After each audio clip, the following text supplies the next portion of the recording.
What does it mean to live and still belong? To succeed abroad, yet still dream in the direction of home? For millions of Africans living in the diaspora, the answer lies in a paradox. The further they go, the more they lose themselves, their identity, and some become too shy to want to have anything to do with their roots.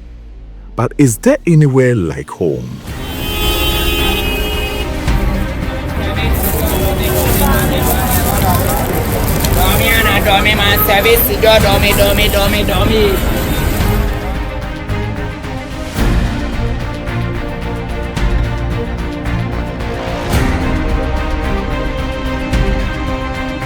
Meet Owura, Vincent, and Samson, 3 Ghanaians in the Netherlands, in 3 different fields: energy, agriculture, and community leadership, but one unifying vision: to think home.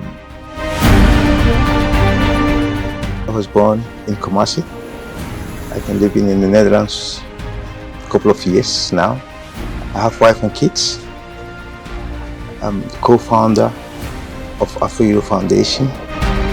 My name is Owura and every name that I have actually has a meaning. Owura is just a title. Kweku means I'm born on a Wednesday.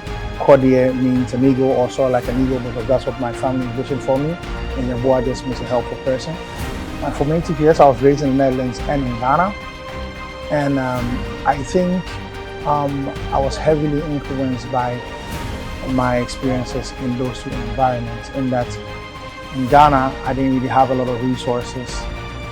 And because of that, I craved for certain things like energy, because power outages would plague me all the time. And then you go on the flip side in the Netherlands, where the resources were really readily available in abundance.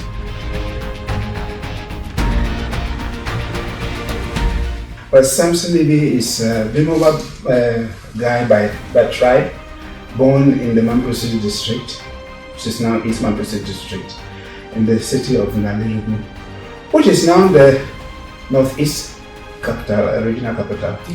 So that's where I was born, to peasant farmers. And I grew up there till I was 14. Then I left to Kumasi.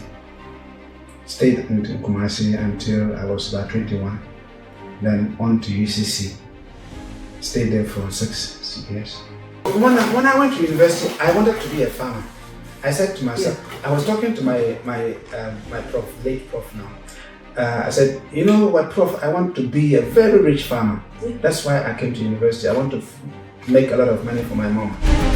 For Vincent, the spark to drive change in Ghana began with cultural shock. In the Netherlands, farmers are respected professionals, well paid and valued. Back home, the same profession is dismissed and undervalued.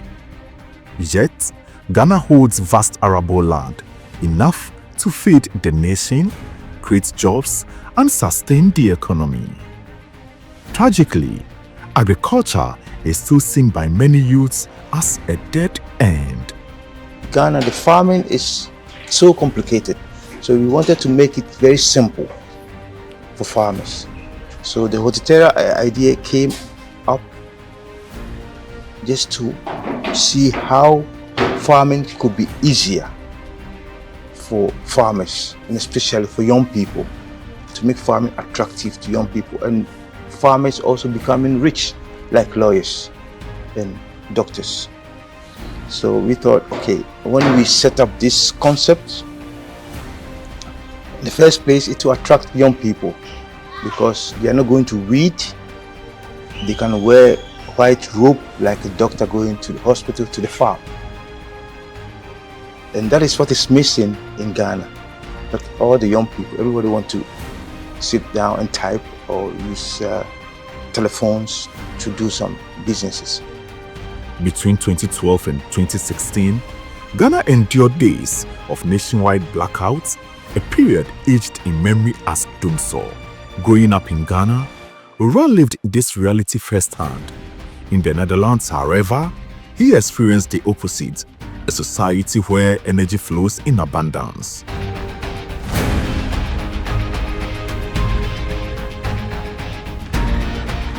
So I went to lunch sometime in university when I was already in my third year, and I was surrounded by Akitunde Lawal from Nigeria, someone from Suriname, it's a Caribbean country, and then Michaela from Venezuela.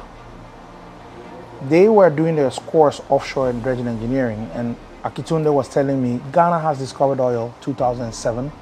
At that time it was 2010, and you've already achieved first oil. First oil is just the first drips of oil that they extract, and when you design a platform, it's about a race to get to first oil as quick as possible, because it determines how long, or it's part of how long you could extract crude oil from a particular reservoir, right? So the quicker you get there, the better it is for you. You also have to do a little bit of contracts. So I saw that as a higher calling. I connected it back to the experiences that I had growing up, which is the famous Doomsor Rehab, right? It has always been there, and I wanted to do something that could alleviate that. And so I thought, maybe not petroleum engineering because it's too far from what I'm already doing, but design an oil platform sounded like the way to go. Also tackling Ghana's power crisis is Samson.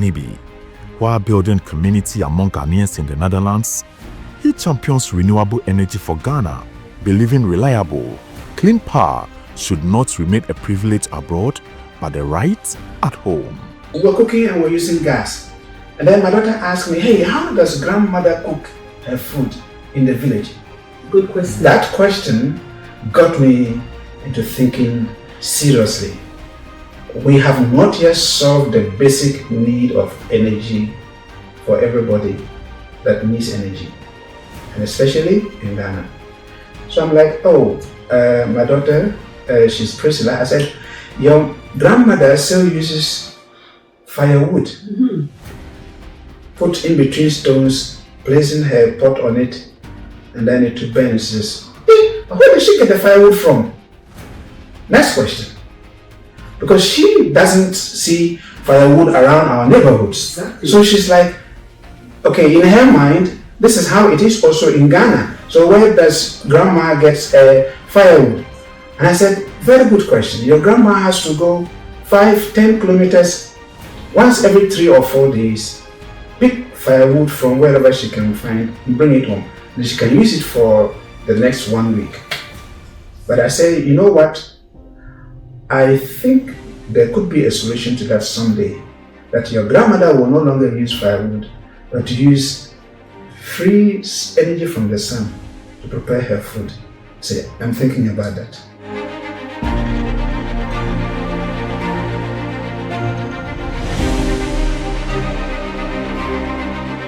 Samson is not only championing renewable energy, he is also building a community where Ghanaians living in the diaspora thrive. For the masses traveling to the diaspora in hopes of building a better life, one of the challenges faced is settling into a multicultural society after being exposed to a monolithic environment throughout their formative years. Samson is providing a community to support young Ghanaians living in the Netherlands.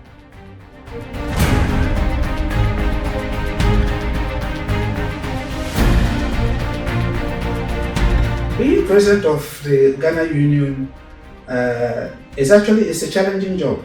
It's voluntary, but I decided to pick it because I've had some kind of experience in bringing Ghanaians together. Yeah. So after my university studies in Bachlinger, I remained there in the city. Yeah. There were many Ghanaian friends who were coming. Okay. Knowing what difficulties I went in adjusting, I didn't want them to go through similar problems. Okay. So I would gather them together, bring them to my home, give them orientation on how to adjust to life in the Netherlands. And I've done that over the last 20 years. Okay. So when people ask me to become president of the Ghana Union, it was for me a matter of applying what I did there to the whole of the Ghanaian population in the Netherlands, in a sense that will make them experience the belonging to a family, because all of us possess one thing in common, Ghanaian passports. And luckily enough, we are all brown.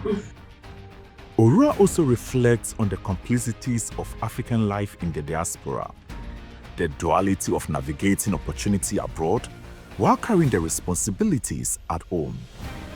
For him, living between two worlds is not just a challenge, but a chance to reimagine what Africans can contribute globally and locally. I'll say it's twofold. I think the cards you are dealt with, you either complain about it or you try to make the best out of what you have. So, coming from a background where you don't have a lot of resources, you learn to do the best you can with what you have. And if you had more, you might be complacent and then take things for granted. So in that respect, I'd say it's not necessarily harder if you don't want it to be, if you don't lay emphasis on the things that you do not have. For there are many things that you actually really do have that they would like. For instance, your perspective from Africa is something that they don't have.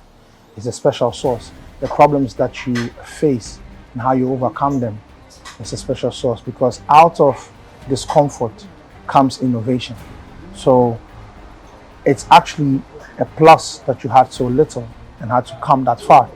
Because if you had come to the diaspora by way of scholarships or by way of even having to pay your way through, I think you have already exhibited a level of excellence that others don't even have to, because the playing field is not level yet. Whether in energy, agriculture, or community, the challenges may differ, but they all point to one truth: Ghana's future depends on innovation, resilience, and belonging.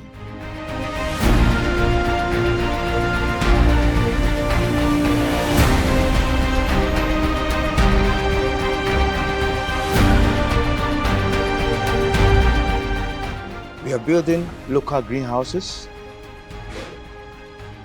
putting simple irrigation systems in, getting good seed, training young people within 4 months to become a good farmer. So now we have set the pilot. The pilot has been there for almost 5 years now, with universities in Holland, TU Delft, and also other farmers, experienced farmers in the Netherlands. So we have thought about so many things to put them together. We have tested it. The structure works. The temperature in the greenhouse works. We want to make it also, once again, easy for the farmers. And we don't like the farmers or the young people to go into mismanaging their funds. What we will do is that they will get a greenhouse. If the financial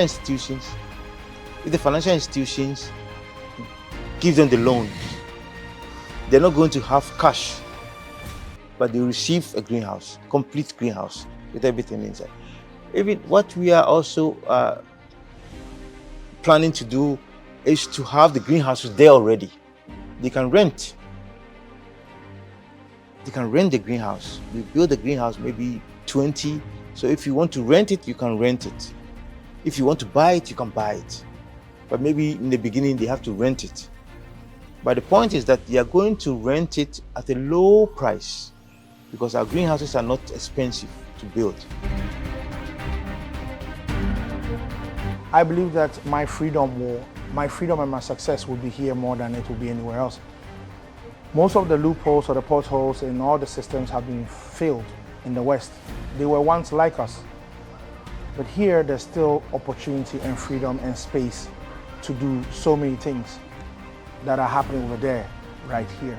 To be able to reduce the amount of skilled labor that we push out into other jurisdictions instead of our own. I love Africa, I love Ghana. I would like to believe, or I like to say that I am a Pan-Africanist, just like our great Kwame Nkrumah and the rest. And I just believe that we should be able to do for ourselves what we would want to do for ourselves so that we can actually really harness the sovereignty that we do have.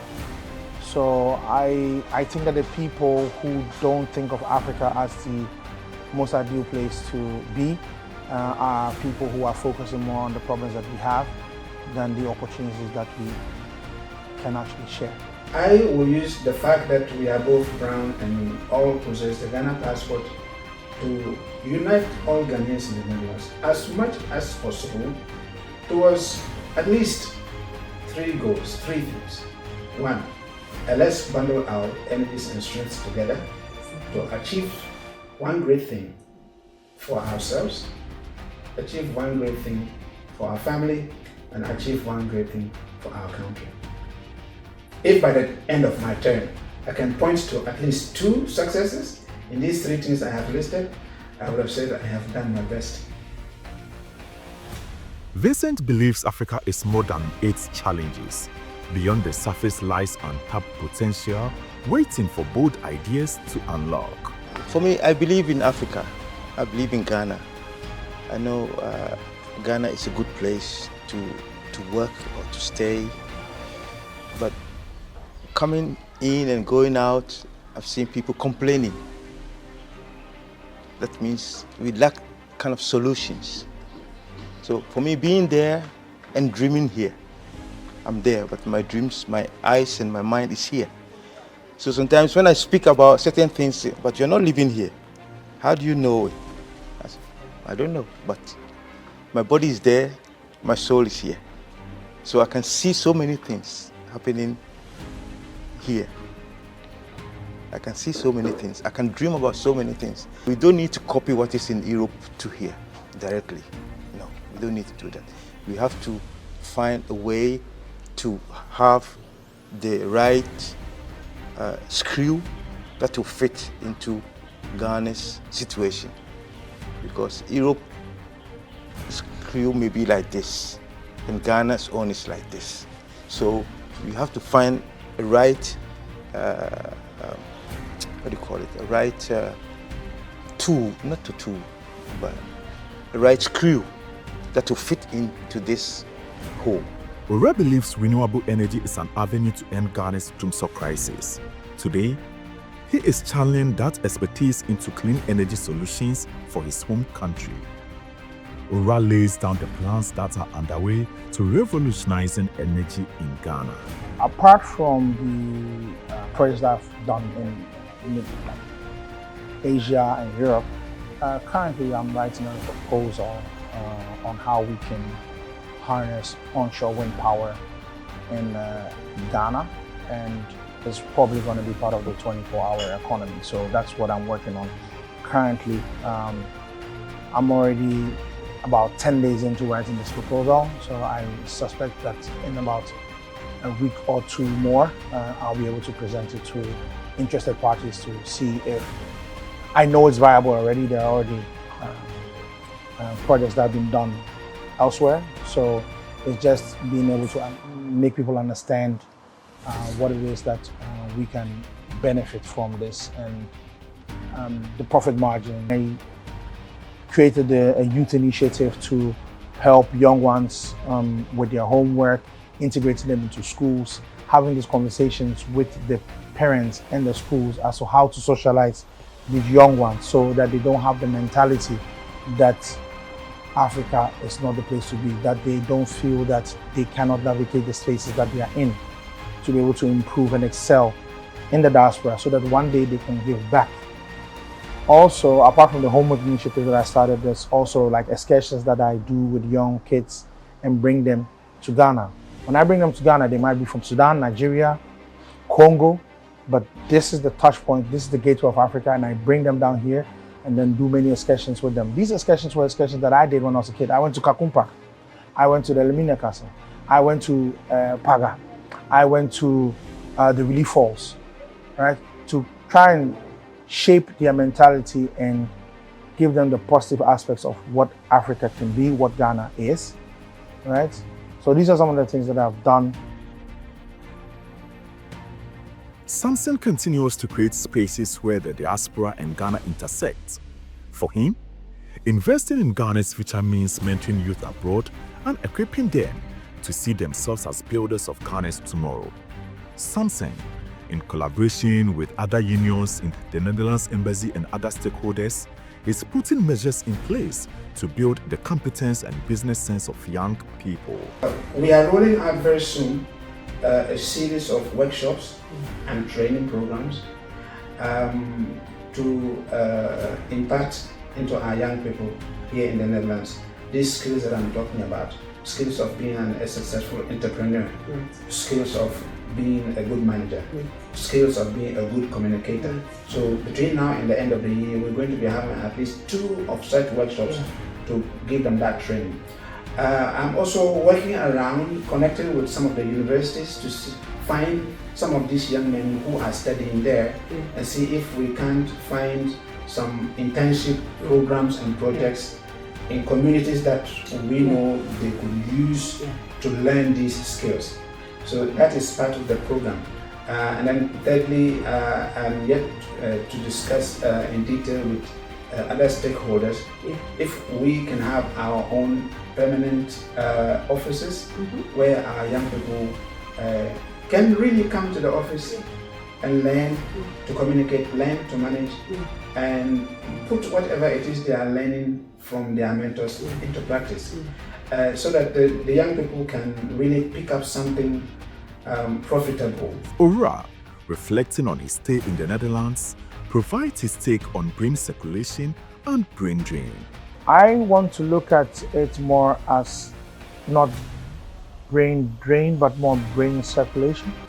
And my take on it is that even though we have very negative aspects of brain drain, I think that there's work to be done by our leaders, African leaders, to improve our economy, provide jobs, provide education, to solve the root causes of the problem so that people are retained here, and also people who go out have the yearn to come back and give back to the society.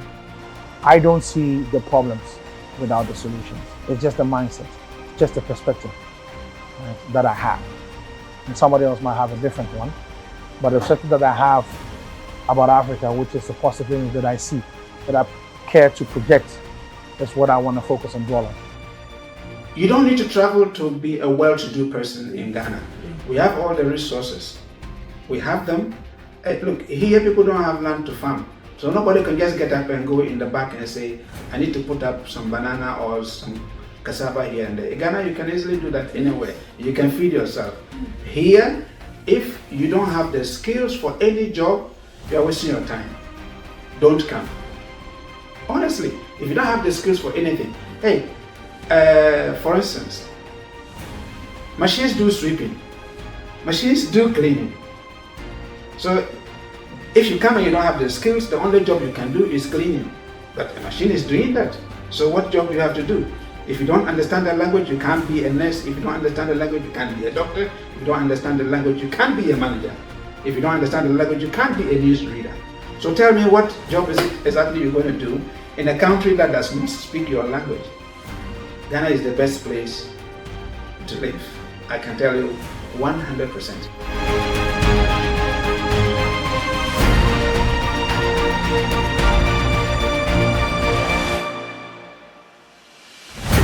These are not stories of exile. They are stories of the return of minds that left, but hearts that stayed for Ghana and for Africa. This is the power of thinking home after a long stay. These individuals have taken the initiative to make Ghana a better place by utilizing their acquired knowledge. However, if the stakeholders, the Ghana and the Netherlands embassies, could collaborate to bring these Africans living in the diaspora to effect change in their home country, Ghana would again be a cradle of hope and a haven of change.